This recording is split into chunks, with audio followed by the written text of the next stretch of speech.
जी नमस्कार। आपके अपने यूट्यूब चैनल 40 स्मार्ट स्टडी में हार्दिक अभिनंदन व स्वागत। आज हम बहुत ही महत्वपूर्ण बार-बार भर्ती परीक्षा में पूछे गए मोस्ट इम्पोर्टेंट प्रश्न जो हर भर्ती परीक्षा में देखने को मिलते हैं, ऐसे प्रश्न इंडिया जीके के इम्पोर्टेंट लगभग 101 प्लस क्वेश्चनों का अध्ययन करेंगे। ये बार-बार भर्ती परीक्षा में प्रश्न पूछे जाते हैं, वेरी मोस्ट इम्पोर्टेंट हैं। आप जो भी इंडिया लेवल की जो भी भर्ती परीक्षा हो, जिसमें टॉपिक जो लगते हैं वह सभी प्रश्न इस क्लास के माध्यम से हम करवा रहे हैं और ये सभी महत्वपूर्ण प्रश्न हैं और हर भर्ती परीक्षा में आपको देखने को मिलते हैं। तो ऐसे प्रश्नों का अध्ययन करना चाहिए। 100 प्रश्न प्लस हैं ये, आज जो इनका अध्ययन करेंगे और साथ में कौन सी भर्ती परीक्षा में प्रश्न आए हुए हैं, इनकी भी हम साथ में चर्चा करेंगे। तो शुरू करते हैं इंडिया जीके के महत्वपूर्ण प्रश्न। आज का जो पहला प्रश्न है, गीत गोविंद की रचनाकार जयदेव किसकी सभा को अलंकृत करते थे? तो यानी गीत गोविंद के रचनाकार हैं। सबसे पहले तो प्रश्न यही बनता है जयदेव, और जयदेव किसकी सभा को अलंकृत करते थे? तो वो थे लक्ष्मण सेन। ऑप्शन इसका सही है। प्रश्न संख्या 2 है, रानी पद्मिनी का नाम अलाउद्दीन खिलजी की चित्तौड़ विजय से जोड़ा जाता है, उसे के पति का नाम था। यानी रानी पद्मिनी थी, इनका जो संबंध है अलाउद्दीन खिलजी की चित्तौड़ विजय से जोड़ा जाता है। तो रानी पद्मिनी के पति का नाम क्या था वह बताना है। तो राणा रतन सिंह नाम था उनका। इसका सही उत्तर है राणा रतन सिंह। प्रश्न संख्या 3 है, हिंदू विधि पर आधारित एक पुस्तक है मिताक्षरा। हिंदू विधि के आधारित है ये पुस्तक मिताक्षरा। तो किसने लिखी है? तो यह लिखने वाले थे विज्ञानेश्वर। प्रश्न संख्या 4 है, लिंगराज मंदिर की नींव किसने डाली थी? तो ययाति केसरी ने लिंगराज मंदिर की नींव डाली थी। अच्छा प्रश्न है। प्रश्न संख्या 5 है, सोमनाथ के मंदिर पर 1025 ईस्वी में मोहम्मद गजनवी के आक्रमण के समय गुजरात का शासक कौन था? सोमनाथ मंदिर पर 1025 ईस्वी में मोहम्मद गजनवी ने आक्रमण किया और उस समय गुजरात का शासक कौन था ये बताना है। तो उस समय थे भीमसेन फर्स्ट, उस समय गुजरात के शासक थे। प्रश्न संख्या 6 है, ब्लैक पेगोंडा है कोणार्क मंदिर के अंदर है। प्रश्न संख्या 7 है, वर्ष 1100 ईस्वी में निर्मित मंदिर जो भुवनेश्वर के अन्य मंदिरों की पर प्रधानता रखता है कौन सा है? तो त्रिभुवनेश्वर लिंगराज जी का जो मंदिर है वह है। प्रश्न संख्या 8 है, भारत में प्रथम आक्रमणकारी कौन था? तो भारत के प्रथम आक्रमणकारी बात करें तो मोहम्मद बिन कासिम थे, वो भारत के प्रथम आक्रमणकारी थे। प्रश्न संख्या 9 है, भारत पर पहली बार आक्रमण करने वाला कौन था? यानी देश कौन सा? तो अरब देश था, वो भारत पर पहली बार आक्रमण करने वाला था। प्रश्न संख्या 10 है, राजवंश जो कन्नौज पर आधिपत्य स्थापित करने में त्रिकोणीय संघर्ष में उलझे हुए थे वे थे। यानी राजवंश जो थे वो कन्नौज पर आधिपत्य स्थापित करने के लिए त्रिकोणीय संघर्ष पर उलझे हुए थे। जो थे वो पाल थे, प्रतिहार और राष्ट्रकूट, ये तीनों थे जो आपस में उलझे हुए थे। प्रश्न संख्या 11 है, महत्वपूर्ण इंपॉर्टेंट प्रश्न है, पृथ्वीराज रासो किसने लिखा था? तो चंद्रप्रदाय के द्वारा पृथ्वीराज रासो लिखा गया था। वेरी मोस्ट इंपॉर्टेंट प्रश्न है, बहुत बार भर्ती परीक्षा में ये प्रश्न पूछा भी जाता है। क्लास अच्छी लग रही है तो लाइक करें, शेयर करें।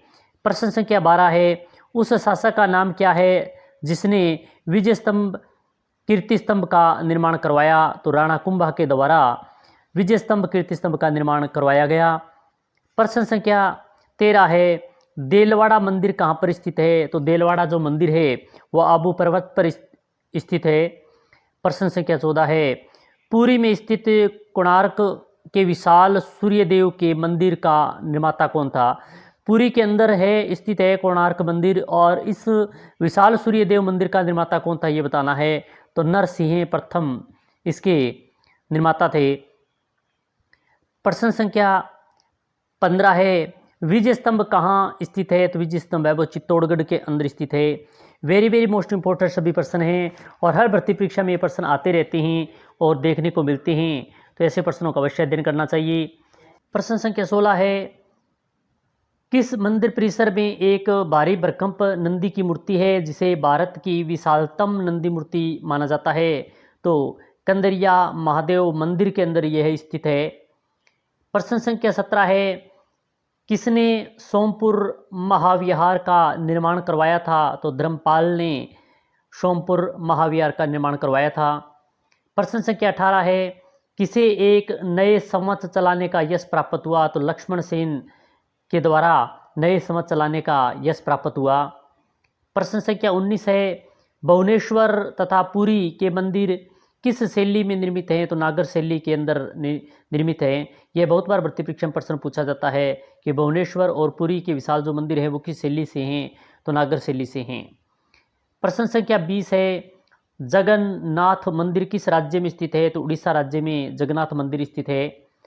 प्रश्न संख्या 21 है, अजय पाल चौहान कहाँ के संस्थापक थे? तो अजमेर के अजय पाल शासक थे, वो अजमेर के थे, संस्थापक थे।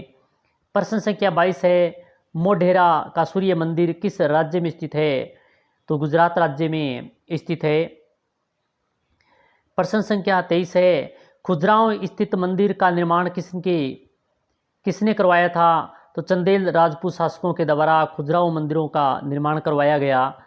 प्रश्न संख्या 24 है,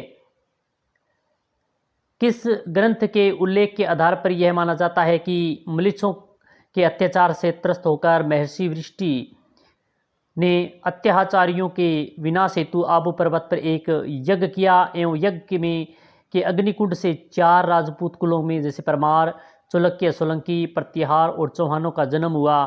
तो यह जो ग्रंथ में उल्लेख मिलता है वह मिलता है पृथ्वीराज रासो में।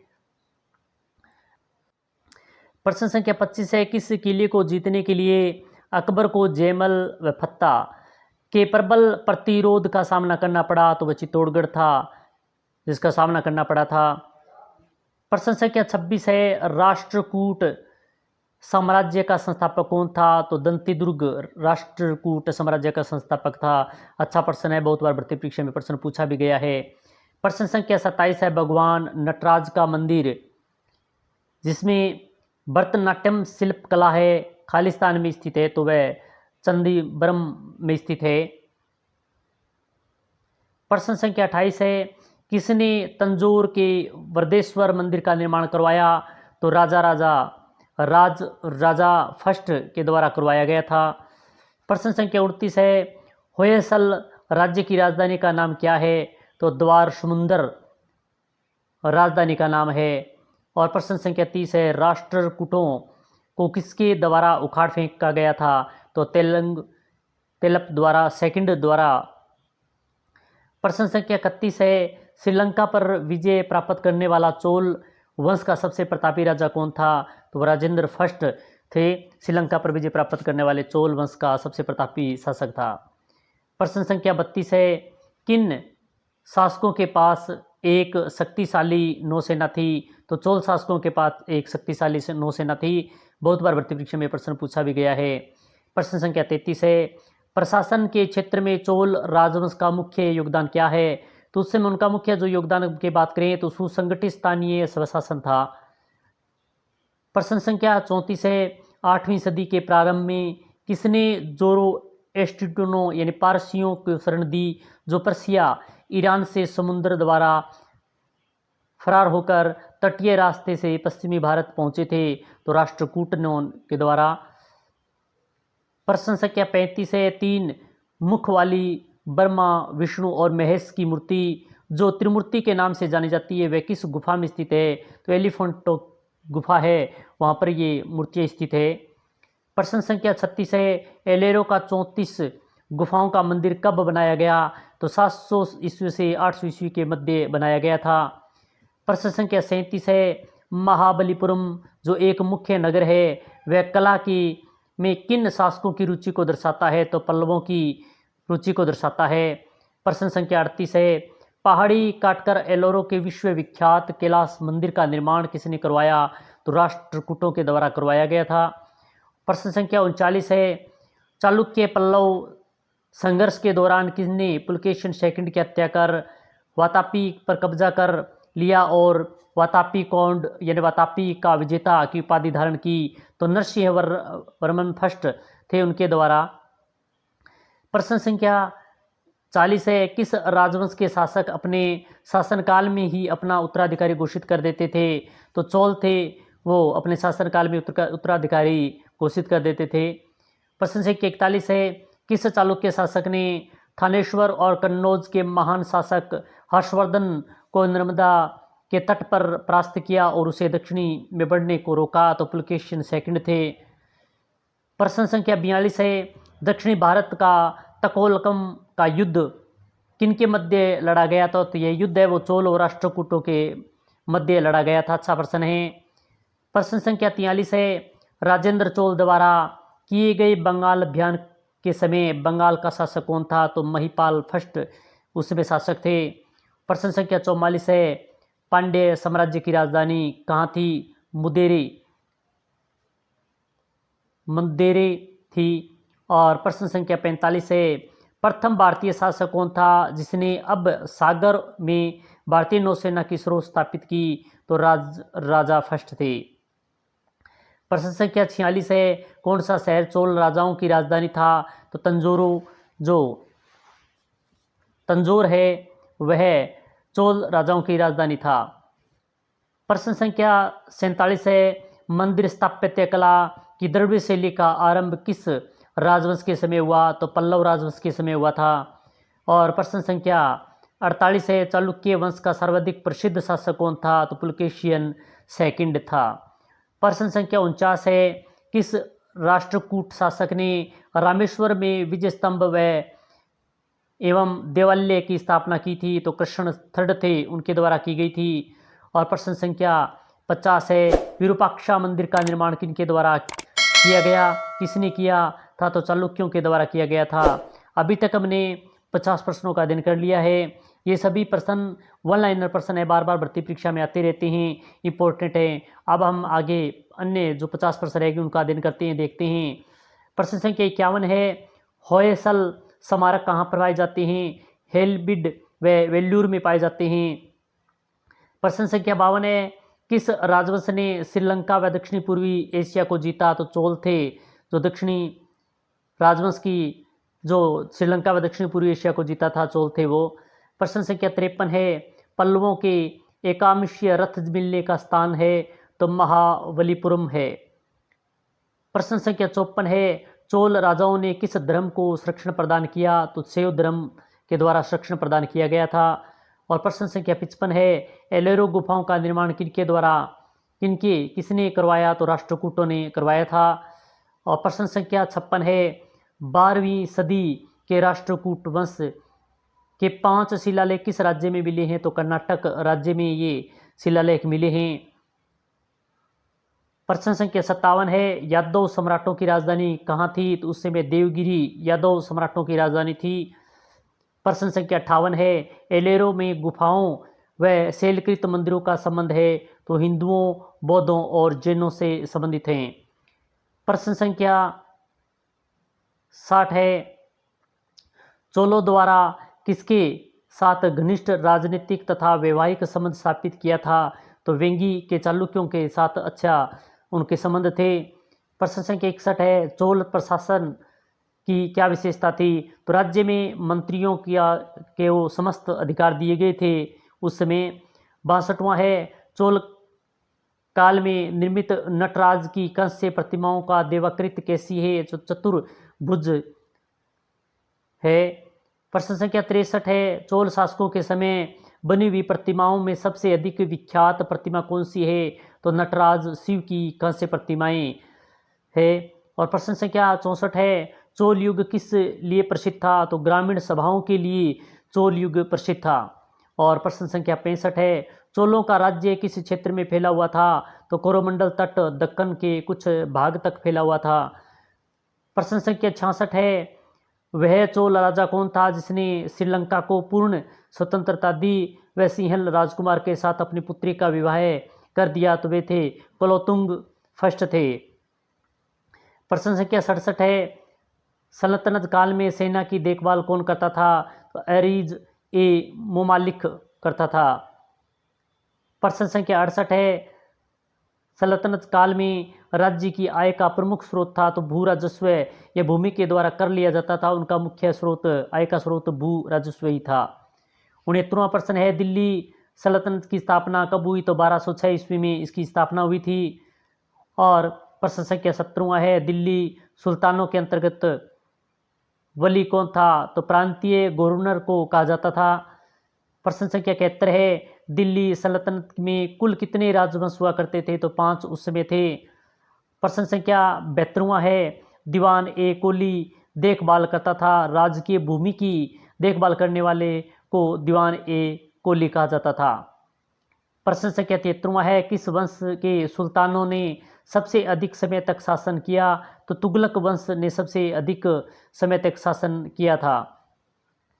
प्रश्न संख्या 74 है, सुल्तानों की राजभाषा क्या थी तो फारसी उस समय उनकी राजभाषा थी। और प्रश्न संख्या 75 उर्स था, मुसलमानों के लिए जाने वाला जो भूमिकर था उसे उर्स कहा जाता था।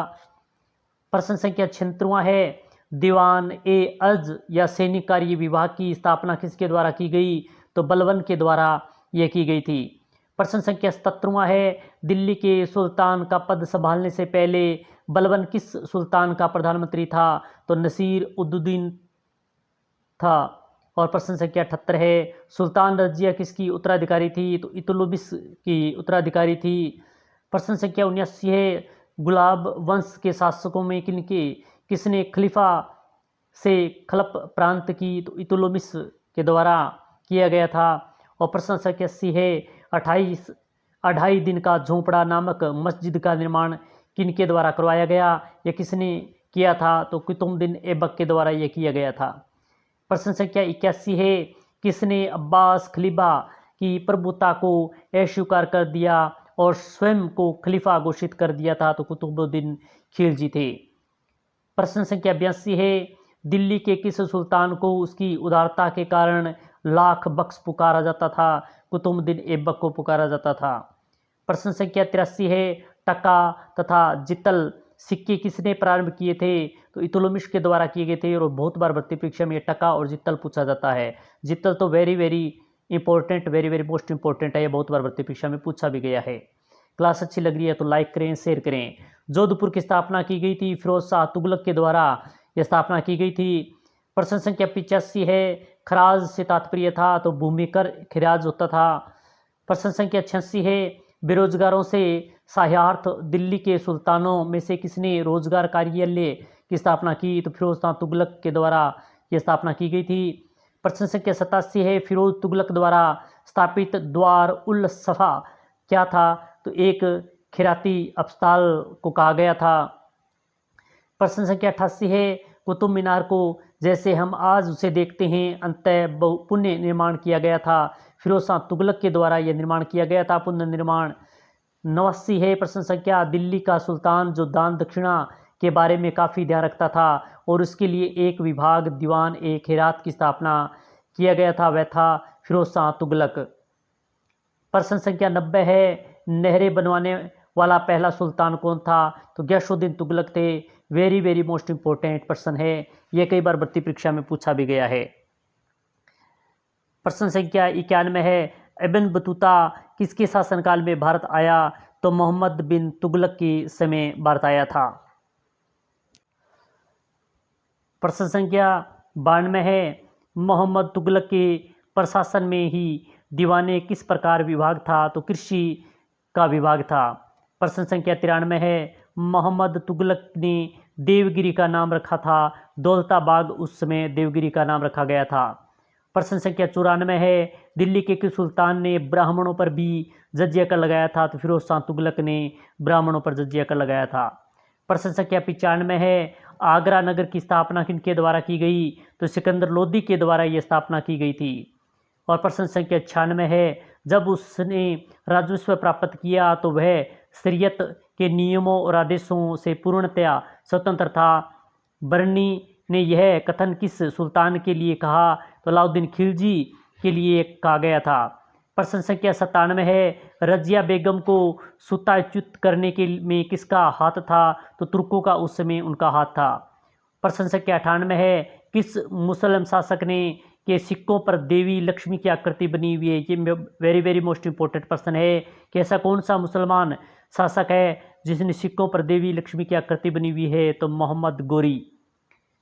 प्रश्न संख्या 99 है, दिल्ली की राजगद्दी पर अफगान शासकों के शासक का सही कालक्रम क्या था, तो उसमें सही कालक्रम था सबसे पहले बहलोद लोदी, फिर सिकंदर शाह लोदी और इब्राहिम लोदी, ये सही कालक्रम है।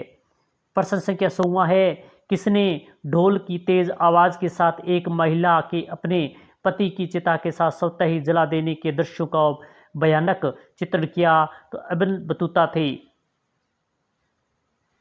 प्रश्न संख्या 101 है, दिल्ली के सुल्तान बलबन का पूरा नाम क्या था, तो गयासुद्दीन बलबन था।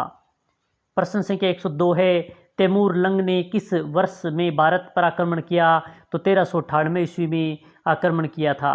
तो आज हमने बहुत ही महत्वपूर्ण लगभग 102 प्रश्नों का अध्ययन किया। ये सभी बार बार भर्ती परीक्षा में प्रश्न पूछे गए हैं, इंपॉर्टेंट हैं और हर भर्ती परीक्षा में देखने को मिलते हैं। कोई भी इंडिया लेवल की भर्ती परीक्षा हो, इनमें बार बार भर्ती परीक्षा में आए हुए प्रश्न भी रिपीट हो रहे हैं। तो हमें पूर्ण विश्वास है कि आप हमारे साथ अंत तक बने हैं और इसी प्रकार बने रहें। क्लास लाइक करें, शेयर करें। जो विद्यार्थी ऐसे प्रश्नों से वंचित है उनके पास क्लास भेजें और शेयर करें। तो इसी प्रकार के अन्य क्लास के साथ फिर मिलेंगे। जय हिंद, जय भारत।